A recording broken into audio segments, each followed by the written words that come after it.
Hello, and welcome to the ATPE Podcast, brought to you by the Association of Texas Professional Educators and covering the hottest topics on Texas educators' minds today. Hello, and welcome to the ATPE Podcast.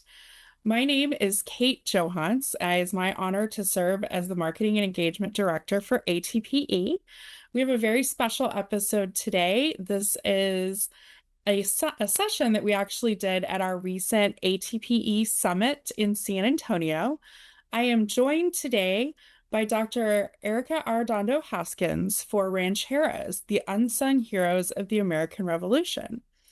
Erika is a 12th generation Texan historian and educator who teaches theology at the University of the Incarnate Word. She is passionate about uncovering the untold stories of the men and women who have helped shape Texas, the historical narratives that have too often been overlooked or even forgotten. Erika has published extensively and curated numerous exhibitions. Most recently, she served as the historical research consultant and curator for the City of San Antonio's first Municipal Archives Museum, where she also curated the exhibit Rancheras, Spanish Texas Women and Their Contributions to American Independence in celebration of America's semi-quincentennial, which is, for those of you who aren't familiar with that term, our 250th anniversary. Erika serves on the Bexar County Historical Commission and is also, like me, an active member of the National Society Daughters of the American Revolution. Erika, that's how I actually got to know Erika, through my volunteer role.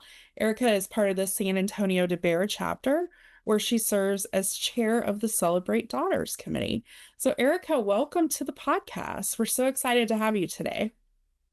Thank you, Kate, and thank you for that wonderful introduction, and happy America 250. We've been busy this year.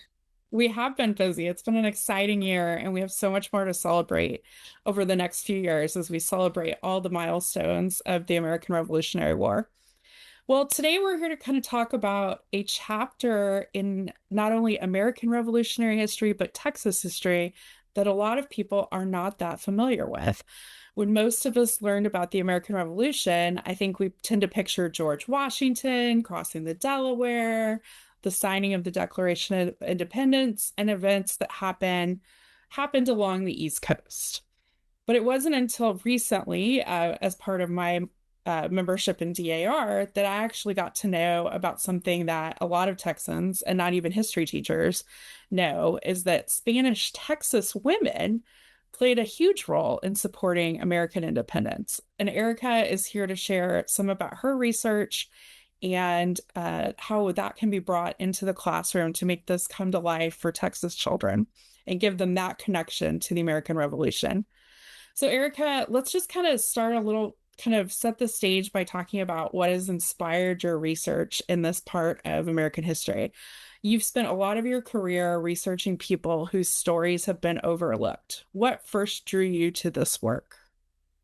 Yes, so interestingly, it was my very first doctoral course that I was asked to create a family tree. And most of us, the general public, not those of us in lineage societies now, but generally we know back our grandmothers and great-grandmothers. And little did I know that my history went back to the founding of San Antonio in 1718 with the first Presidio soldiers who came into San Antonio. So as I began to do more research, I discovered that I'm related to a Spanish governor. One of my grandfathers was a Spanish governor in 1731 in Texas. And I had a grandfather only 5 generations away who served as mayor of San Antonio, what you called it alcalde at that time in 1816. And along the line, many of them served as Spanish military officers and government officials. And as I began to reach out to historians and professors to begin writing academically on these individuals, I discovered that there were very little writings, if any at all, on the women. And so that led me into really wanting to tell their stories in any way that we can. And you shared with me the story of another fascinating woman who I think will resonate with our audience because she was an early educator in San Antonio, and that's Vicenta Ituri Edmonds. Can you tell us a little bit about her and how researching that one somewhat forgotten woman led you to discovering more about the Revolutionary era rancheros? Absolutely. So, in researching the grandfather I spoke about, the alcalde in 1816, I discovered wonderful documents such as these. This is the election of Domingo Bustillo, my grandfather, as an alderman in 1839. And then what really intrigued me were the signatures. Down at the bottom, you could see the beautiful signature. That right there says Manuel Ituri y Castillo. And he was on several documents. Here's an 1841 invitation to a ball, and Domingo Bustillo was invited. This is already after the Battle of the Alamo, so after the Republic of Texas in 1841, and he's still, the Tejanos are still being involved and rubbing shoulders with some of these political individuals. And obviously President Lamar was a very important person. He came to San Antonio to visit, and lo and behold, Manuel Ituri and his wife hosted the ball at their house in downtown San Antonio. And then upon further research, I discovered that Ituri's home was also used by General Santa Anna when he marched in 1836. He took over his house because it was one of the biggest homes in downtown San Antonio, in what you know today as Main Plaza. So I said, who is this man? And then I wrote his academic article. And in discovering him, I found Vicenta, his daughter, Vicenta Ituri. Vicenta Ituri was not raised with her father. Unfortunately, Manuel Ituri died in 1842, the year that she was born. So she was taken under the wing of her grandfather, who was said to be a paymaster for General Santa Anna and also a prominent Spaniard in San Antonio history. And he sent her off to boarding school, her and her brother. They both were educated. She went off, received a college education, and they're talking about, getting to the late 1800s. She received an education with the Ursuline sisters in Louisiana, where she met her husband. Upon meeting her husband, she came back and was able to claim her inheritance that Manuel Ituri left her, which encompassed a great amount of land in the Mission Concepcion and Mission San Jose areas. She came back. She was very well versed in Greek and Latin, spoke French, Spanish, and English fluently, and so she began to teach the children in the community at the missions, the Native Americans, the Mexican children, and the African American children, for free at first. And then she opened up the first school at Mission San Jose, and then the rest is history, really. I could go on, but we'll move forward from there. But she was just an amazing, incredible woman who gave back to the community, not only through education, but also through the Catholic Church in service, and also teaching religious courses. One thing I think about her story that really sticks with me is how many opportunities she had in terms of education and things like that may have not been as present for women in what was then the United States. Well, so this was the Republic of Texas era that her, you encountered her parents, and then, but I guess she would have been a little bit later when Texas was part of the US. But I think that's one thing that's really interesting about these rancheras that you kind of have also meandered into studying, is how their life was so different than what we think of as the women out east, the white women. And I'm kind of curious, just kind of stepping back a moment, was there a moment when you realized throughout all this process that we've been telling an incomplete story of Texas and American history? Yes, I was curious to learn because that is what we always learned, that the Anglo-American women, in the history books, really didn't have the rights that the Spanish women did. And as I was just looking through these archival documents and coming across so many of these women's in San Antonio, their wills and all the property that they were leaving behind, to their children and to other members of their households. And then also in my research of these political figures and military figures, right? Not just my ancestors, but realizing how that inheritance was handed down to the siblings equally. So I began that investigation and came across, of course, the wonderful work of Dr. Amy Porter at Texas A&M San Antonio. Her inspiration was Jean Stuntz, who, also in the early 80s wrote about Spanish colonial women's rights. And we just didn't learn that in school. And so I began to dig deeper and discovered, all the rights that the women had. They had the right to inherit property equally with their siblings. They were able to initiate legal cases. They were able to go to court if they found, which Vicenta did have to fight many times. I mean, there's so many legal documents to tell her story. But they had the right to go and petition on behalf of themselves. They wrote their own wills, and they bought and sold property freely, unlike the Anglo-American women. Fascinating.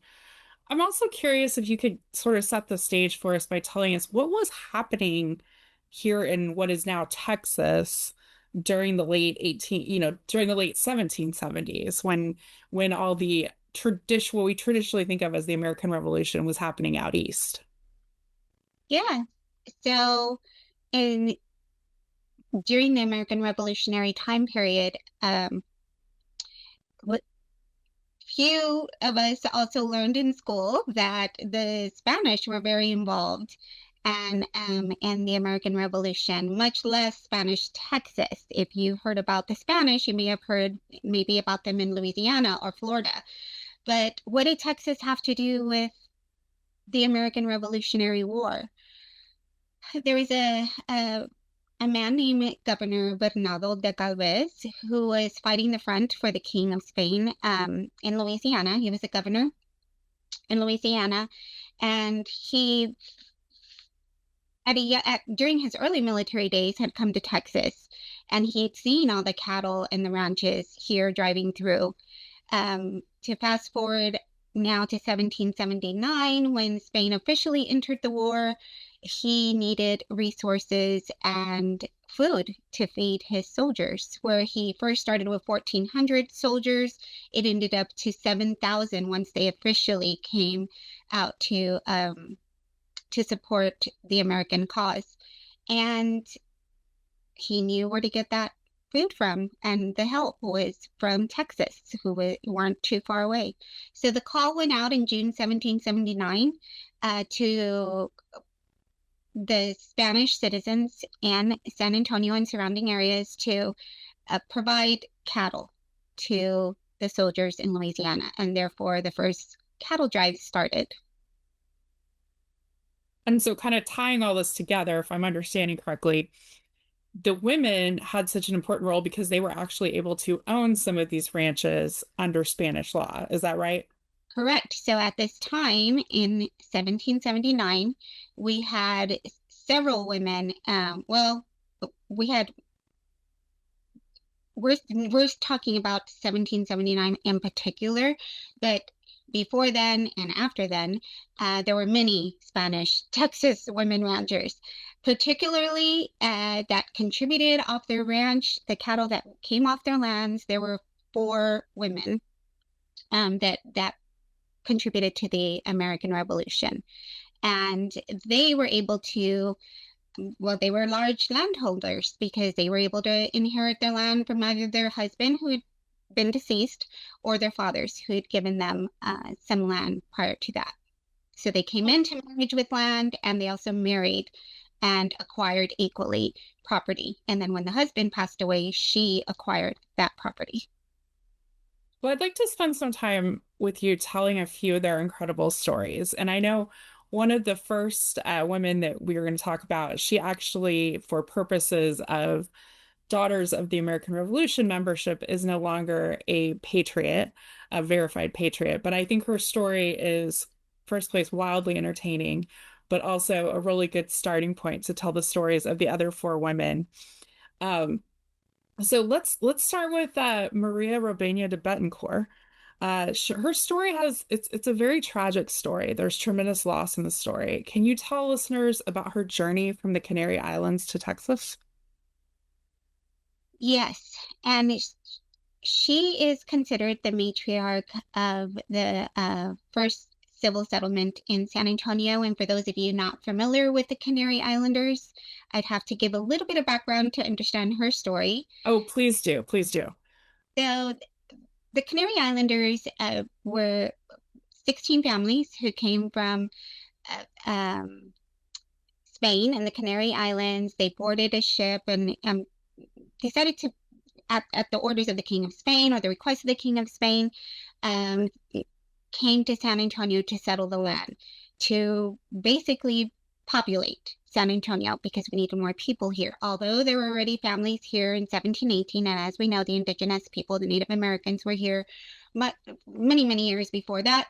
1718, the first Presidio soldiers and families come in and settle what you know today as the Alamo, Mission San Antonio de Valero. And then the King of Spain sends these families to settle as well in 1731.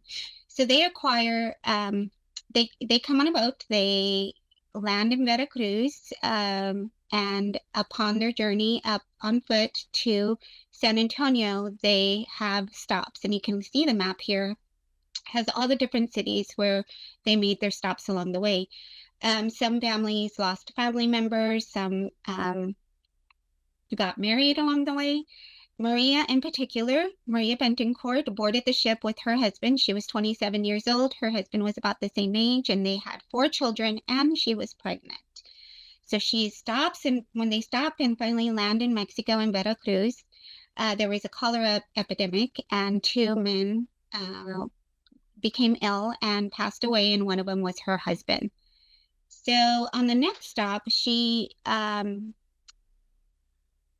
gives birth to her son, who is her youngest son, Juan Granados, and she treks the rest of the way. Rather than turning back, she continues her journey up to San Antonio with her children. And then once she reaches the Mexican border, here, right before getting into Texas, she loses another child. But she ends up making her way to San Antonio. Once the settlers reached San Antonio, they acquired the title of Hidalgo, which was a noble title from the King of Spain. They were tasked to begin the very first civil settlement and the first civil government. And this is where our very first mayor in San Antonio is established. His name was Juan Leal. And then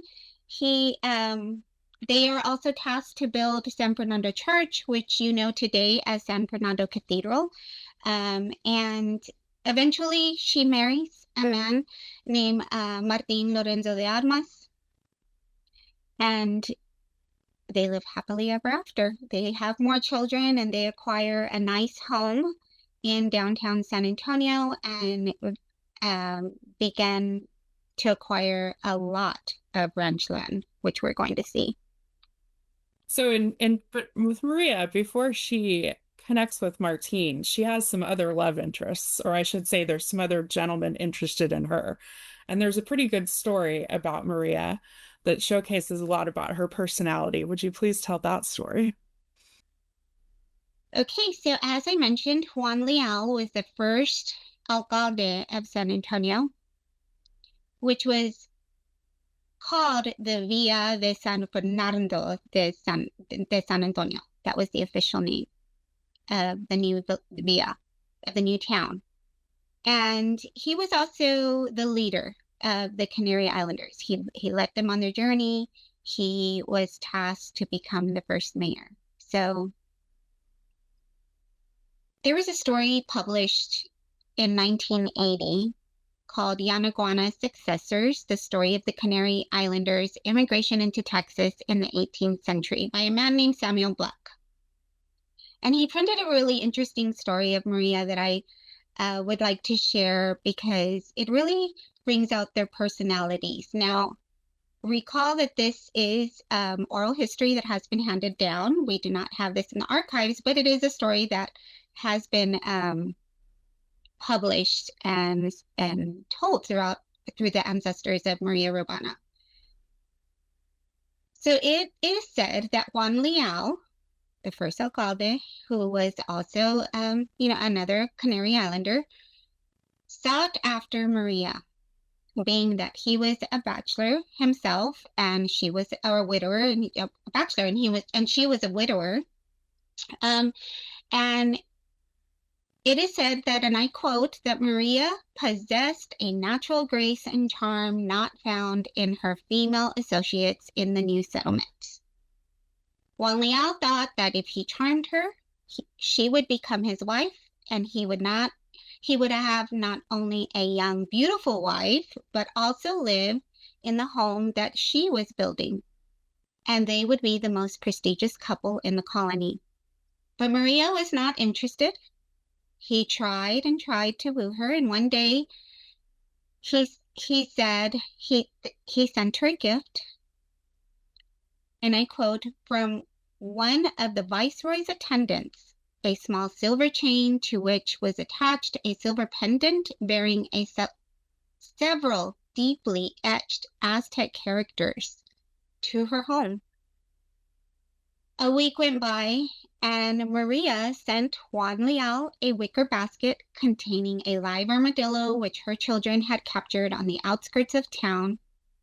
Around the animal's neck, she had placed the silver chain, leaving the pendant swinging between its ugly front legs.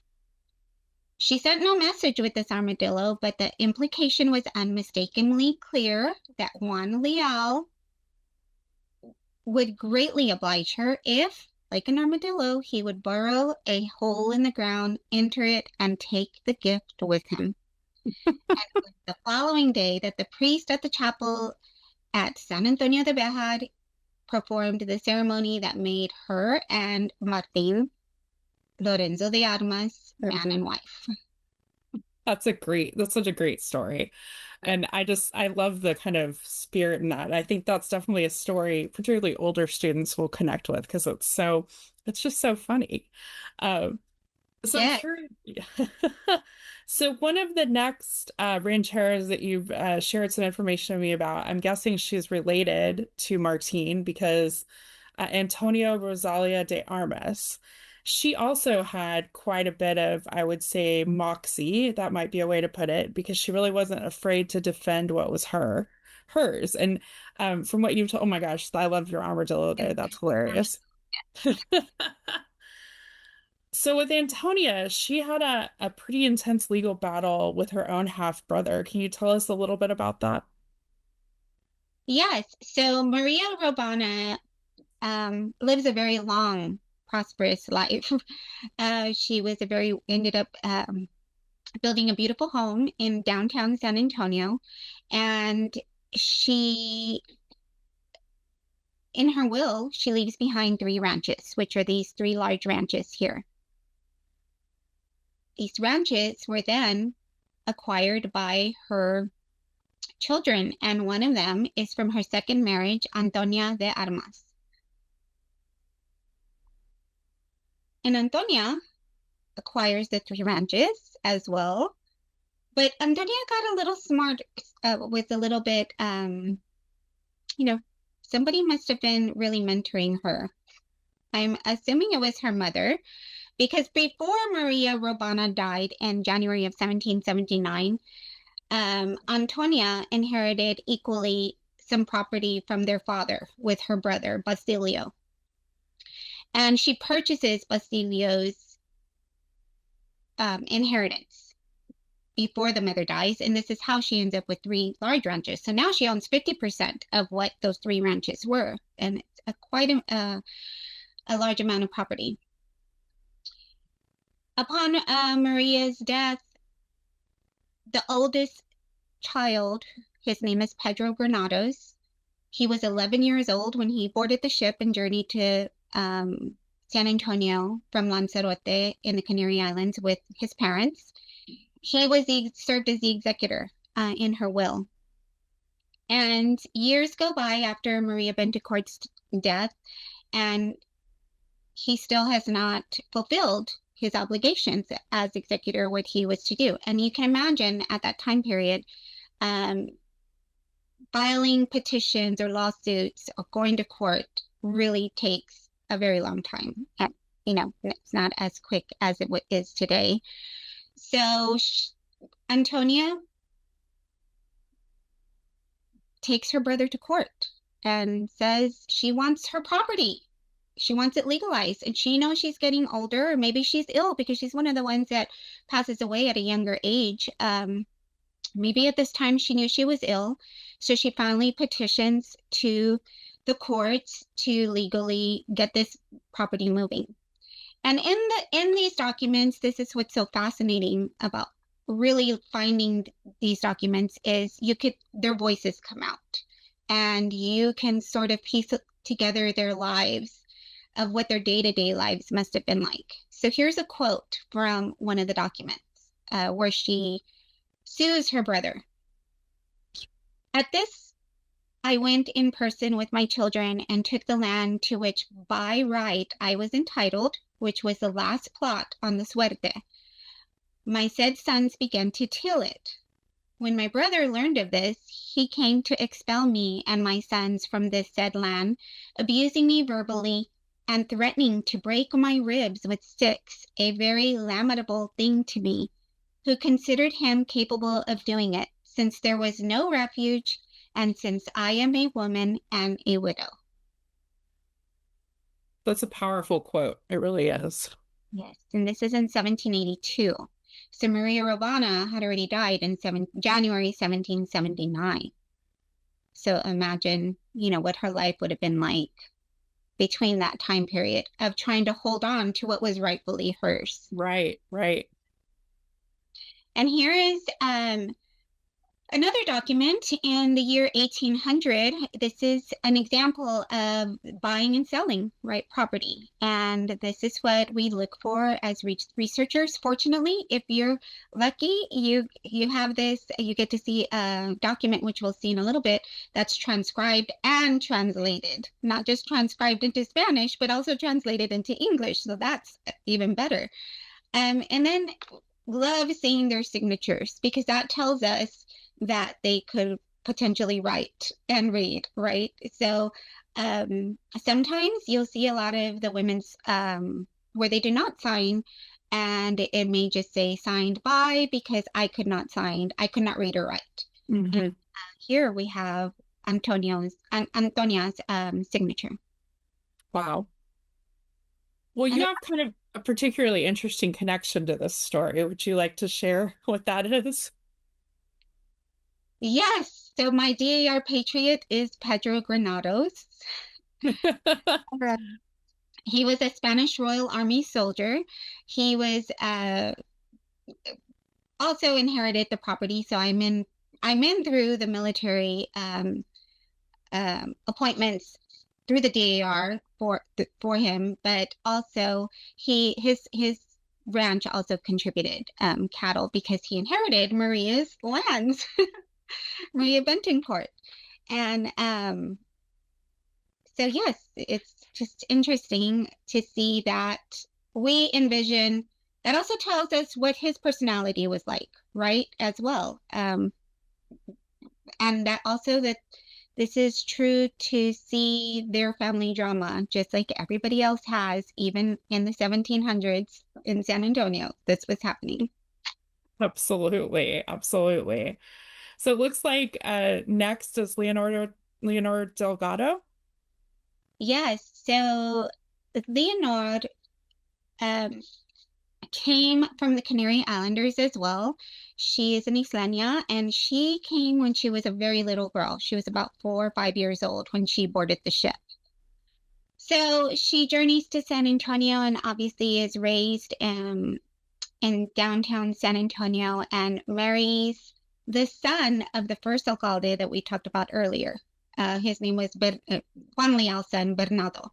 Well, Bernardo dies, unfortunately, not long after, and so she remarries. They do have to wait by law or about a year before, they remarry. And she remarries into a very prosperous and prominent family, the Flores family.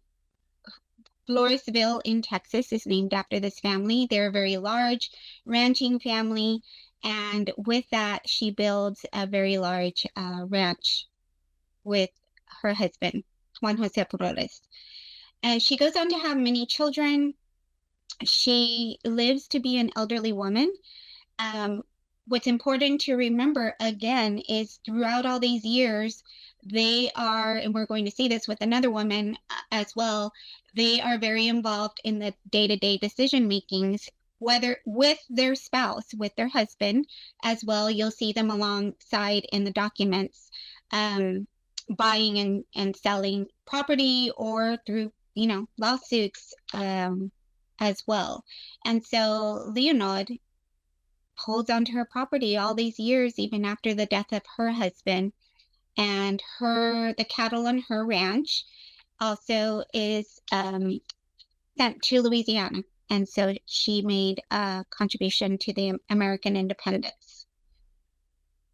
Fascinating. So I think the one that you're talking about that had kind of her really, let's look at this quote. Yes. So another quote, I like to pull the quotes so that you can hear their voices, right, and see these women. This is from a document, and she starts off, I, Leonor Delgado, a citizen of this villa of San Fernando, am appearing before you in the most proper manner authorized by law and convenient for me. And then she'll place her request. It's really just something to think a woman could even say that. Could say in authorized by law and convenient for me. I kind of like that. That may be something we want to start bringing back, that we're doing something that's convenient for me. Right. And she actually, we have her signature, so we do know that she could write. Wow. So this beautiful portrait here is of Maria Anna Corbello. What is significant about her story? So the Corbellos are a very prominent Spanish family. She marries into a prominent family as well. But before we move forward on a little story about her life, I want to talk about the portrait. So This portrait was a forensic portrait done and commissioned by Irene Hernandez Roberts, who's also our DAR sister, and she's specializes in our Spanish task force. This is her great grandmother. She commissioned Lois Gibson to create this portrait through a series of portraits throughout generations. So the likeness of this woman to the family is very prominent. Lois Gibson also was recently commissioned to paint the Alamo Defenders. So you'll see her work also at the Alamo if you ever go visit over there. And Maria Ana Corbello was about 18 years old when she came from the Canary Islands. She marries a man named Vicente Traveso along the way on the journey, and they create their life here in San Antonio. They acquire large amounts of properties. They're one of the wealthier families. Vicente becomes the chief constable for life in San Antonio at the time. But Maria begins to have some problems after Vicente's death. And as expected, right, they people try to take advantage of these women, especially if they're already older and elderly. And there weren't, I mean, we're talking about vast amounts of land, that there were no fences yet. Branding is barely coming into play here. There's a whole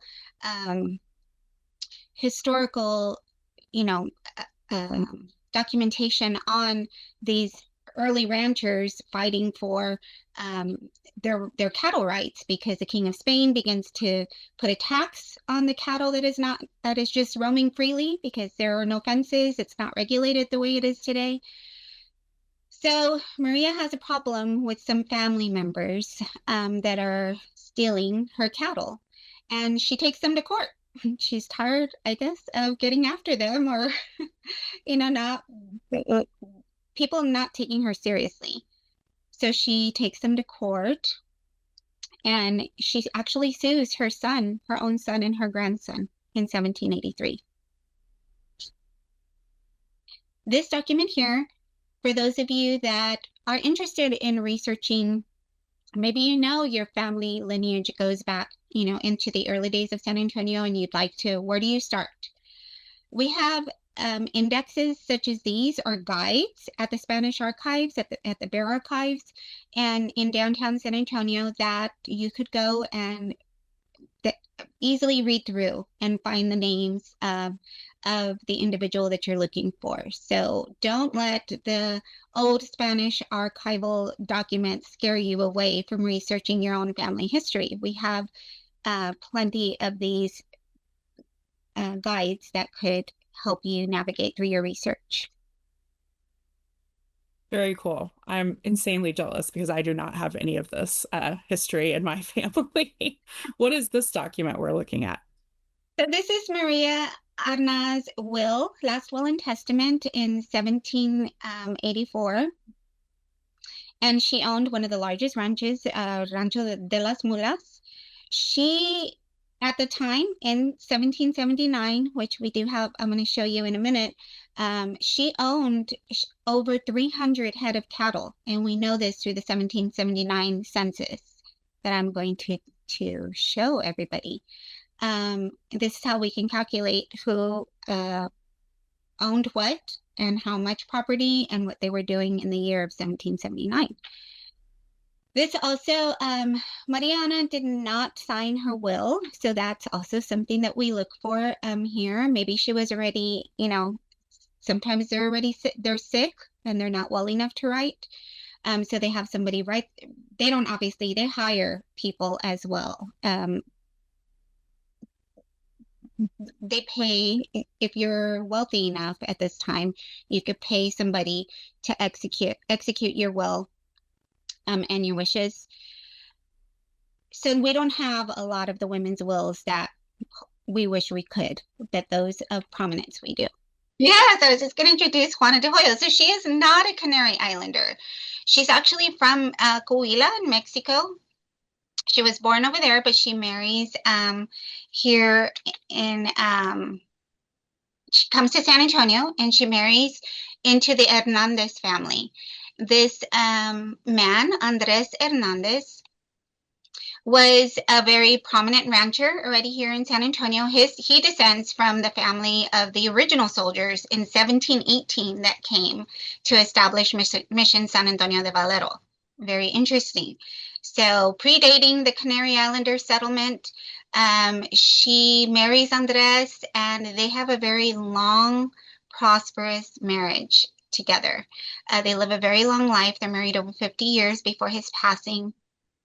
And so along the way, we discovered, this ranch, Andres passes away, so Juana obviously takes ownership of the land, of the ranch. And at the time, in 1779, the cattle comes off of her ranch and is a contribution to Galvez's efforts in Louisiana. But Andres and Juana have many documents filed that tell the story of their life together. if you could see, this is just one of them in 1765. If you see her name alongside there, he's saying, I, Andres Hernandez, and my wife, Juana de Hoyos, and you see that over and over, because not that they needed permission, but that was the law of the land, right? That was part of their rights as Spanish women. They went into a marriage, and whatever they acquired, they owned equally. So they needed each other's support. And then knowing and reading all of these archival documents on Juana and Andres, and knowing the research on the family through other documents and petitions, in the end, Andres actually places this quote in his will, and it is fascinating. It reads, "With more than the strength of a woman, in seeking all the rural property which I have mentioned, and the rest I have, and had it not been for the love, zeal, care, and industry of my legitimate wife, it might be that this property would have been less." So that's a very powerful statement for a man to claim in his will. Yeah. This certainly tells you about the love that they shared together throughout their life. That's an incredible quote, especially when you consider the rights that women in the colonies had at that time. I mean, that's just not, that is, I mean, you think about the letters that Abigail Adams wrote to John Adams, urging him to remember the ladies. Certainly, it seems like the ladies were being remembered in San Antonio. Right, and that's what's unfortunate about our Spanish Texas women, is they did not leave behind diaries or journals or even letters. We have very few letters. I do have one at the beginning of this slideshow. Before I move to that, to show you that, I just want to point this one out here, that we do have Juana's signature, which is beautiful as well. But this particular document is equally important because she signs with other cattle ranchers in this legal document, and they're all male. She's the only female. Wow, that's so cool. That is Right. very cool. In this 1778 document with 26 other ranchers. She's the only female. So this is Vicenta Ituri's mother. And about maybe 6 years ago now, the Ituri family gave their family collection, to the Bear Archives. And Dr. Carlson, who was a former archivist there, he now works for the Alamo. He quickly digitized the entire collection, which dated back to, I think he has 1700s, 1600s of letters from Spain of the Ituri family. And he was tasked to keep all of this family collection. Before Mr. Ituri died, before his 90th birthday, Dr. Carlson wanted everything cataloged and indexed for him so that he could see it before he passed away, and he did. And so we're able to access these documents online for free currently.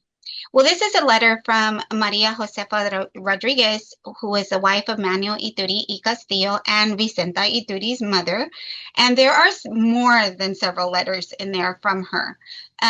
So we could see how she could write. We see her beautiful signature, her rubric.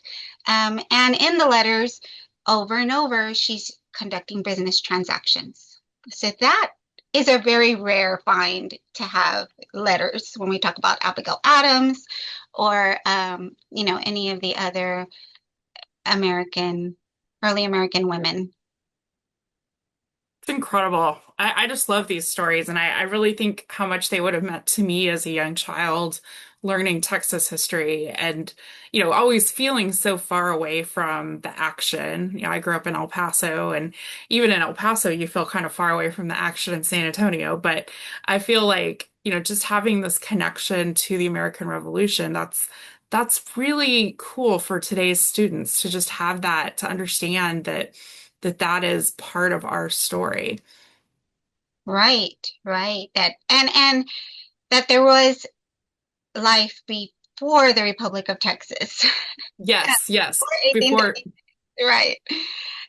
So here's Juana de Hoyo's will in 1785. Again, I wanted to demonstrate that there are many documents that are transcribed and translated into English. So here is one of those wonderful finds of her transcription. And the DAR, I have to put a shameless plug in for them because they're wonderful at funding and assisting and helping to fund or send researchers, right, to acquire these documents. And if it's a needed Spanish document or in another language, they actually have volunteers. We're volunteers, so they have volunteers who help translate and transcribe these documents for our research. amazing. Well, Erika, I know that you have, oh, well, those are some good stats here. Let's chat about those quick. Oh, these are some bragging stats here for sure. Because of all the ranches in 1779, three of the women two of the women are the top two cattle ranch owners. Mariana Corbeo comes in second, and Leonor is in fifth. And then we like to point out that because of the dispute between Antonia and her brother, who was not kind to her, Pedro, she ended up owning more cattle than him. And how do we know that? This is the part of the 1779 census. And sadly, this is not transcribed or translated. I think Mr. Villarreal, who authored a book at one point, I think this is in his book, but it's not readily available, only in the archives or for checkout. But the 1779 census is a list of everybody who owned cattle, ranches, and land here in San Antonio area.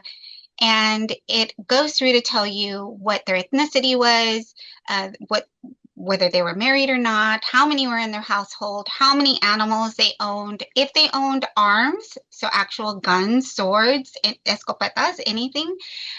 This also tells you what type of animal. Is it a goat? Is it a sheep?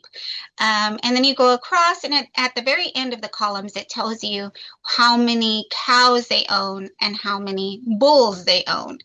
And so in this column here, you see the red arrow, we have Maria Ana Corbeo, for example.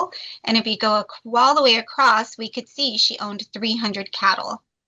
She owned 300 cattle, and I think that says 90. Oh no, it has double zeros. She owns over 100 bulls. So she was a very, we know she had quite amount of land, and she must have had workers as well, her field hands. This also tells you if they did have help. In one of these columns, it'll tell you if they have a servant or not in their household. So I think this document is, it's a researcher's happy moment because this one has a lot of statistics, and this can tell us a story of these women. Now, all the women, the total women in this 1779 census is counted 49 women that are documented. Not everybody owned cattle. So therefore this is how we can confirm whether or not they contributed to the American Revolution. Also, they are all widowed. They are all widowers. So we know this for sure. Very cool. Yes. Well, I kind of, one thing I'd like to, I know you've done several workshops regarding how educators, K through 12 educators, can bring this into the classroom. And you're showing some resources here. What are some resources that Texas educators can use to kind of bring these stories into the classroom for younger students, as in not college level students? Yes. So unfortunately, these women are not in our history books or in the curriculum. So in recognition of that, one of the initiatives that have recently come forth is our Daughters of the American Revolution State Regent Project. We were tasked, we as DAR members, on a volunteer basis to contribute to this book. It has 25 children's stories that range from the years 1718 to 1845. It's historical fiction, so there's actual the individuals in the story are actual people, such as myself. Pedro Granados is in there as a young boy who meets a Native American boy. I chose a Native American boy actually in our on our records at Mission San Antonio de Valero in the Alamo records, and he meets him, and they have an adventure with a buffalo right at the time. And so it's just a fun story that children can learn about the Spanish time period and true characters here in our San Antonio history. And then there are other stories such as recipes and wonderful, fascinating stories that I think everybody would enjoy. Also, what's important to note is that these are TEKS aligned, and there are lesson plans available to accompany each of these stories. Yes, that's very cool. I actually wrote one of the stories myself. I wrote one about a little girl and her connection to her heritage with the missions in El Paso, because I was very interested in telling a story of what is that part of what is now Texas as well, since that's where I grew up. So it was a lot of fun to work on this book, and I'm excited. And we'll put in the show notes links to more information about the book as well as the curriculum resources that are available. Yes, and I also must note that the daughters also graciously placed each one book in every elementary school in the state of Texas. So that's quite a task, and Yes. it's actually still happening today. And I think they're more than halfway through of getting them all in. Yes, I think they are, yes. On the next slide, you have a picture of a beautiful monument. Can you tell us what this is? Yes, so these are the Spanish patriots honored on a monument in Austin at the Texas State Cemetery. And the daughters have been, as more Spanish patriots are being recognized and honored, that every few years we go out to Austin and add their names to the monument. Yeah, so these female rancheras are also some of the names that are being added to the monument and have been on the monument, which is cool. It's a Yes. beautiful monument. I definitely encourage you to check that out if you're in Austin. The Texas State Cemetery is quite a place for anyone who's interested in Texas to go to anyway. It's a beautiful, beautiful grounds, and so many famous Texans buried there. It is a treasure trove of Texas history. Right. And you mentioned the teachers' workshops. I have been, over the last 2 or 3 years, been giving workshops so other teachers can, if they want to, incorporate some of these women into their curriculums. And you'd be surprised at how many teachers do not know about the Spanish Texas involvement.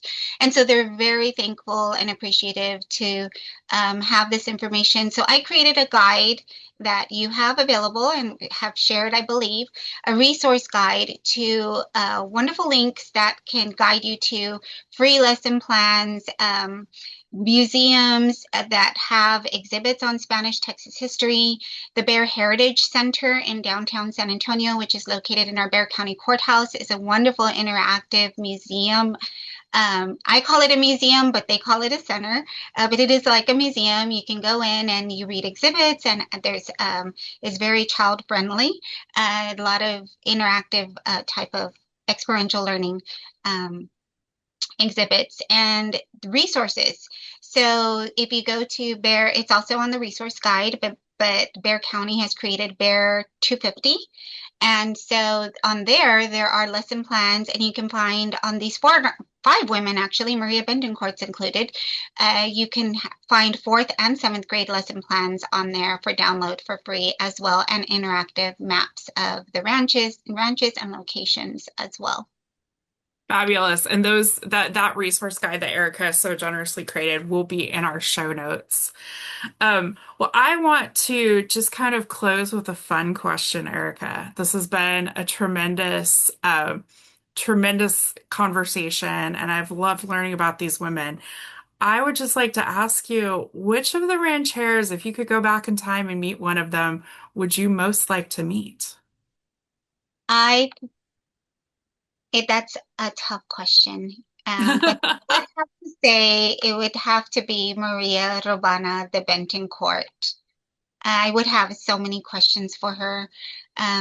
She claims, we have the archives also stating that she claims to be an ancestor of the founder of the Canary Islands, of Lanzarote. We know so many things about her, but I'd like to confirm that, and I'd have so many questions for her. And also, she is my 10th generational grandmother. So I don't champion her only because she's my grandmother. She was an inspirational woman at the time. She was the social leader of the families that came, and they depended on her as a matriarch to lead the way. She did have, a little bit more money than some of the other families, and brought her heirlooms with her, her furniture and her jewelry and some things. And so when you think about frontier San Antonio in 1730s, you don't see that type of sort of Little House on the Prairie. You don't envision that. We usually learn about the missions as architecture, the buildings, and Native Americans. Rarely do we get to look into the actual lives of these women, and the children, right? Also that come along with them. And so I would most certainly want to meet her if I have the opportunity to. Well, that sounds like an amazing choice. Well, Erika, thank you so much for joining the ATPE podcast and for helping us and our listeners tell a richer and more complete story of Texas history.